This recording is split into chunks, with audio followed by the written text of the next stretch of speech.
मोदी जी कहते थे कि अगर उनकी सरकार बनेगी तो 2 करोड़ युवाओं को रोजगार मिलेगा, लेकिन मैंने प्रश्न पूछा। तो दोस्तों क्या प्रश्न पूछ लिया जयवर्धन सिंह ने, जिससे कि गवर्नमेंट की बीजेपी सरकार की हवाइयां उड़ गई हैं। और दोस्तों आज का वीडियो इसी प्रश्न के उत्तर पर आधारित है। प्रश्न किससे पूछा गया, क्यों पूछा गया और ये किस से संबंधित है, क्या ये मध्य प्रदेश के युवाओं से संबंधित है? तो निश्चित रूप से उन्हीं से संबंधित है दोस्तों। तो बने रहिएगा मेरे साथ, VIC में पूरी जानकारी मिलेगी आपको। चैनल को सब्सक्राइब जरूर कर लें, शेयर करें, वीडियो को पसंद आता है तो लाइक करें। और मैं अमित कुमार सोनी हार्दिक हार्दिक अभिनंदन करता हूं। दोस्तों विधानसभा के प्रश्नोत्तर काल से एक बहुत ही बड़ी न्यूज निकल करके सामने आ रही है, बहुत बड़ी जानकारी सामने आ रही है और वो सभी युवाओं को जानना चाहिए जो भी शिक्षित हैं और आगे आने वाले कंपटीशन की तैयारी कर रहे हैं, अपने रोजगार के लिए, अपनी नौकरी के लिए, अपनी जीवनचर्या को चलाने के लिए। तो दोस्तों ये जो प्रश्न पूछा गया है विधानसभा में प्रश्नोत्तर काल में, वो पूछा है जयवर्धन सिंह द्वारा जो कि विधायक हैं, और पूछा गया है कौशल विकास एवं रोजगार मंत्री विजया राजेश सिंधिया से। तो दोस्तों जानेंगे पूरी रिपोर्ट कि आखिर क्या जवाब दिया, क्या है मामला और क्यों आक्रोशित हैं युवा उनके इस फैसले से, इस बीजेपी सरकार के। क्योंकि बीजेपी सरकार ने मात्र अभी तक जुमलेबाजी के सिवा कोई काम नहीं किया। जो भी काम किया जा रहा है केवल और केवल युवाओं के विरोध में किया जा रहा है, उनके हित में। इतने आंदोलन के बाद भी, इतने ज्ञापन के बाद भी किसी भी प्रकार की इस सरकार पर, बीजेपी सरकार पर जू नहीं रेंगी है। तो आइए दोस्तों जानते हैं पूरी रिपोर्ट क्या है। देखिए दोस्तों ये आपके सामने है कि मध्य प्रदेश के 51 में से 36 यानी कि 36 रोजगार कार्यालय बंद करने वाले हैं, ये कहा है यशोदा राजे सिंधिया ने एक प्रश्न के जवाब में। आइए आगे चलते हैं। ताजा समाचार यह है कि मध्य प्रदेश के 51 में से 36 जिलों में रोजगार कार्यालय बंद किए जा रहे हैं। यह जानकारी तकनीकी शिक्षा, कौशल विकास एवं रोजगार मंत्री श्रीमती यशोधरा राजे ने विधानसभा में दी है। दोस्तों ये प्रश्न जो है विधायक जयवर्धन सिंह ने पूछा था, तो इसके जवाब में उन्होंने क्या कहा है और वो भी जान लें आप।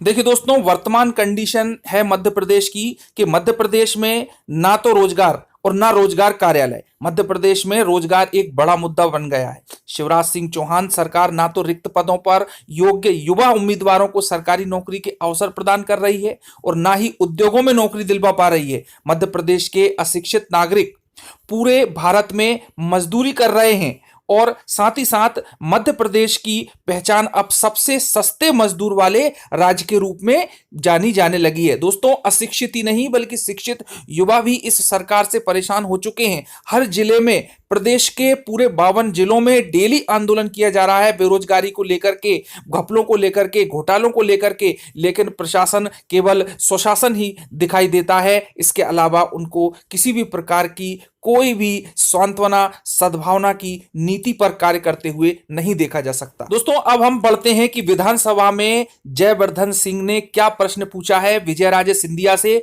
और क्यों इतना उसका विरोध किया गया है। तो आइए दोस्तों चलते हैं हम उन प्रश्नों की ओर और साथ ही साथ जवाबों की ओर, और उसके बाद में वीडियो के माध्यम से भी आप लोगों को प्रतिक्रिया स्वरूप में एक वीडियो क्लिप बताऊंगा। चलिए दोस्तों देखते हैं।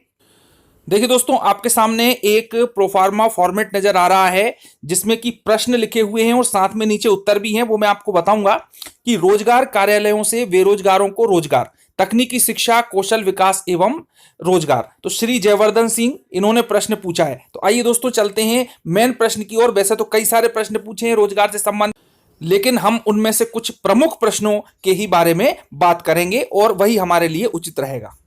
देखिए दोस्तों हम देखते हैं कि प्रश्न खा, इसमें प्रश्न है कि रोजगार कार्यालय में मार्च 2020 से प्रश्न दिनांक तक कितने अभ्यर्थियों एवं आवेदकों ने रोजगार पंजीयन कराया है, जिलेवार पृथक पृथक जानकारी दें। ठीक है दोस्तों, एक तो हो गया कि रोजगार पंजीयन कितनी संख्या में बेरोजगारों ने करवाया है, यह प्रश्न है। चलिए दूसरा प्रश्न है, देखिए दोस्तों प्रश्न डा है, क्या राज्य सरकार द्वारा किसी भी पदों पर सीधी भर्ती, अनुकंपा नियुक्ति हेतु रोजगार पंजीयन अनिवार्य नहीं किया गया है? यदि हां तो रोजगार कार्यालयों के उद्देश्यों के अनुरूप रोजगार कार्यालय में किसी प्रकार का पंजीयन क्यों किया जा रहा है? स्पष्ट करें। यद्यपि उक्त कार्यालय प्रासंगिक नहीं है तो क्या कार्यालय को बंद करने की कोई कार्य योजना है? यदि हां तो कब तक, यदि नहीं तो क्यों? दोस्तों बस यही महत्वपूर्ण प्रश्न है इस पूरे प्रश्न काल में। अब दोस्तों बारी आती है उत्तर की, जिसमें विजय राजे सिंधिया जो कि रोजगार मंत्री भी हैं, उन्होंने प्रश्न कहा जिसमें कि संख्या की बात की थी, उसका क्या आंसर दिया वो आप सुने कि रोजगार कार्यालय में मार्च 2020 से प्रश्न दिनांक 10/2/2021 तक 13,57,493 अभ्यर्थियों एवं आवेदकों ने रोजगार पंजीयन करवाया है। जिलेवार जानकारी परिशिष्ट प्रपत्र बाके अनुसार है, अब जो भी उनका प्रपत्र होगा। और अब दोस्तों बारी है उस प्रश्न की जिसमें रोजगार कार्यालयों के बंद होने की बात है, तो उसके संबंध में क्या कहती हैं विजय राजे जी? देखिए दोस्तों, रोजगार कार्यालय के बारे में जो आंसर उन्होंने दिया वो है कि जी हां, राज्य सरकार द्वारा किसी भी पदों पर सीधी भर्ती हेतु रोजगार पंजीयन अनिवार्य किया गया है। रोजगार कार्यालयों के उद्देश्यों के अनुसार रोजगार कार्यालयों में पंजीयन किया जा रहा है और प्रदेश के 36 जिला रोजगार कार्यालय को बंद करने का निर्णय लिया गया है। दोस्तों ये जो बात थी यही इसमें सबसे महत्वपूर्ण आंसर था कि जो रोजगार कार्यालय हैं अब उनका कोई मतलब नहीं रह गया है। ना तो गवर्नमेंट रोजगार दे पा रही है, ना ही शिक्षा के क्षेत्र में, ना ही स्वास्थ्य के क्षेत्र में, और ना ही किसी प्रकार से उद्योग धंधों में रोजगार मिल रहा है मध्य प्रदेश की जनता को। अब दोस्तों जयवर्धन सिंह ने इसकी प्रतिक्रिया में क्या कहा वो हम जानेंगे और उसके बाद बीजेपी प्रवक्ता को भी सुनेंगे, जिससे कि पता चलेगा कि आखिर उन्होंने क्या सफाई दी है। मोदी जी कहते थे कि अगर उनकी सरकार बनेगी तो 2 करोड़ युवाओं को रोजगार मिलेगा, लेकिन मैंने प्रश्न पूछा कि रोजगार देने के लिए क्या नीति है, क्या प्लानिंग है भाजपा सरकार की, तो उत्तर में ये आया है कि 51 जिलों में से 36 जिलों पर जो रोजगार कार्यालय हैं वो बंद किए जाएंगे। तो इससे तो उल्टा नुकसान होगा, रोजगारी बढ़ेगी, सोर्स करेंगे और तमाम ऐसी चीजें, ताकि जो प्राइवेट सेक्टर्स के लोग हैं वो आए और अच्छे से रोजगार। बात आउटसोर्स की नहीं है, बात यह है कि हर जिले में रोजगार कार्यालय का दायित्व था कि कितने वहाँ पे बेरोजगार लोग हैं उनका आंकड़ा मिलता, तो उस ऑफिस के माध्यम से जानकारी मिलती थी कि कौन कौन को बुला सकते हैं, कौन कौन एजुकेटेड है, कौन कौन बीए पास है, कौन कौन बीटेक है, कौन कौन बीई सिविल है। हर जिले में रोजगार कार्यालय बंद किए जाएंगे तो फिर आदमी कहाँ जाएगा रोजगार ढूंढने के लिए?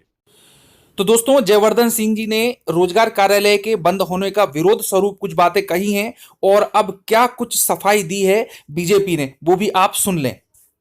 कमलनाथ जी की 15 महीने की सरकार में केवल कांग्रेस के सरकार के मंत्रियों को, कांग्रेस के सरकार के दलालों को रोजगार दिया गया और उसी का परिणाम है कि पूरी जो हमारी रोजगार की योजना है उसको बंद कर दिया गया और इसी के कारण वो सब कार्यालय भी पूरी तरह से कार्य मुक्त हो गए थे। हमारी सरकार फिर से नए सिरे से रोजगार के नए अवसर कर रही है और मैं इसमें एक चीज़ और जोड़ना चाहता हूं कि हमारी सरकार रोजगार का मतलब केवल सरकारी नौकरी के रोजगार को नहीं मानती। सरकारी नौकरियों में भी रोजगार मिले पर उसके साथ साथ प्राइवेट सेक्टर में, क्योंकि इन्वेस्टमेंट हमारे यहाँ आ रहा है, और उसके साथ साथ स्वरोजगार के माध्यम से भी हमारा युवा रोजगार से जुड़ सके और वो केवल अपने लिए रोजगार नहीं बल्कि वो बाकी लोगों के लिए भी रोजगार उपलब्ध करा सके। तो दोस्तों देखा आपने कि 36 रोजगार कार्यालय बंद होने जा रहे हैं और साथ ही साथ कांग्रेस और बीजेपी आपस में एक दूसरे से तर्क वितर्क कर रहे हैं और सब अपनी अपनी सरकार को, अपने अपने विचारों को सत्य मान रहे हैं, उचित मान रहे हैं। तो आगे क्या होगा ये तो आगे आने वाला वक्त ही बताएगा। तो दोस्तों ये एक जानकारी थी कि रोजगार कार्यालय बंद हो रहे हैं, ना रोजगार मिल रहा है और ना ही बेरोजगारी दूर की जा रही है। तो मिलते हैं दोस्तों अगले वीडियो में। चैनल को सब्सक्राइब जरूर कर लें ऐसी जानकारी के लिए। धन्यवाद। जय हिंद।